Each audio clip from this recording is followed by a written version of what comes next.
Assalamualaikum dan salam sejahtera.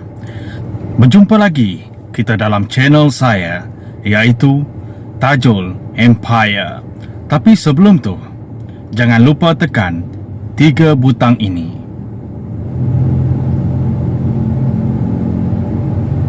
Okey, anda telah tekan 3 butang itu? Jom kita saksikan video yang saya akan paparkan.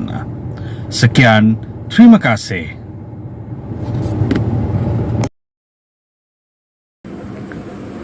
Assalamualaikum dan salam sejahtera. Paparan kali ini, kita akan pergi ke kampung Cemoreng Matu. Kita akan merungkaikan misteri yang berada di kampung tersebut. Misteri yang pertama adalah Telaga Penawar ataupun dikenali sebagai Tebah Penawar. Yang kedua adalah Tiang Benitik, dan yang ketiga adalah Makam Orang Kaya Serguni Matu.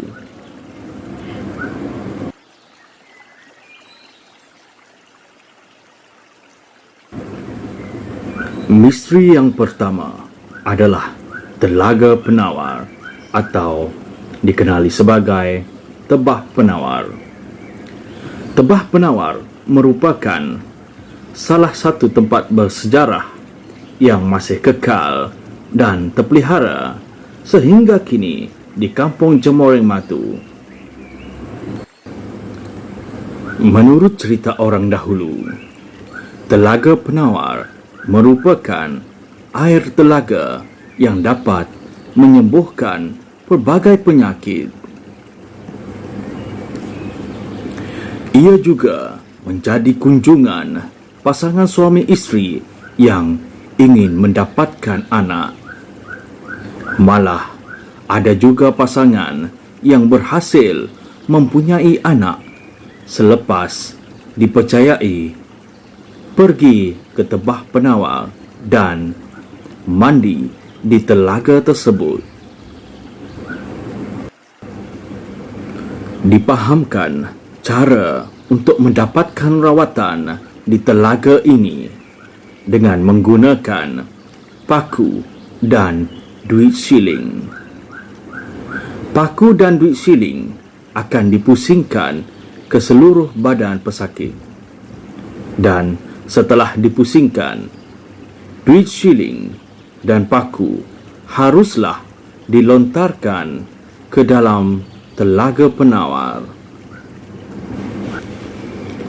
Menurut cerita penduduk di situ, air Telaga Penawar tidak pernah kering, walaupun air sungai menjadi cetek dan kering.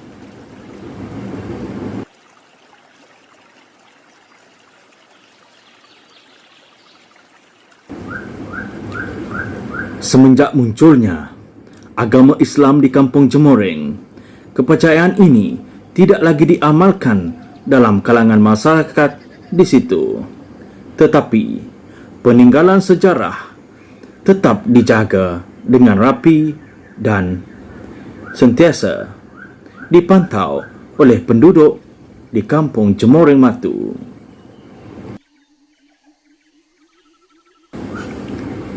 Misteri yang kedua adalah Tiang Benitik. Tiang Benitik asalnya adalah tiang Sri Rumah Orang Kaya Segunim.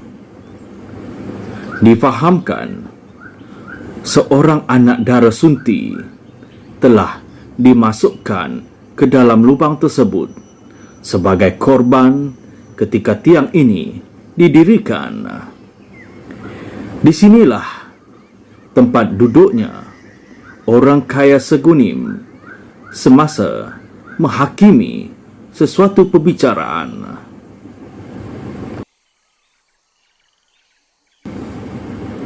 Menurut cerita penduduk di situ, sekiranya penduduk di situ melakukan sebarang kesalahan, maka Orang kaya segunim akan membuat ukiran seperti binatang di tepi tiang benitik tersebut.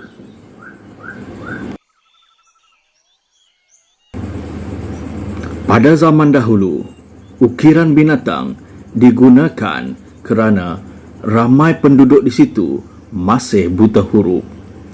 Maka, ukiran binatang dibuat untuk menunjukkan kesalahan yang dilakukan oleh penduduk di tempat itu.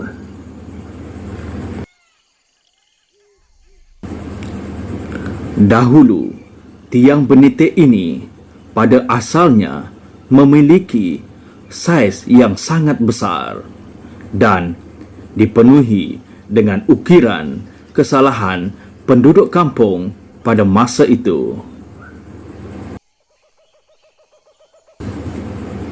Kini, tiang benitik saiznya semakin mengecil dan ukiran pada tiang semakin pudar disebabkan oleh faktor ketinggalan sejarah yang sangat lama.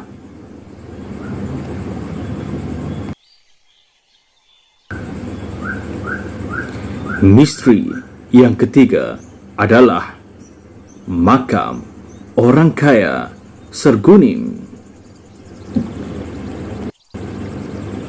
Orang kaya Segunim mempunyai seorang adik, iaitu orang kaya Selaya. Disebabkan perebutan kuasa, orang kaya Selaya telah mengupah orang kampung di situ untuk membunuh orang kaya Segunim, dan beliau telah mati dibunuh di tepi tiang benitik.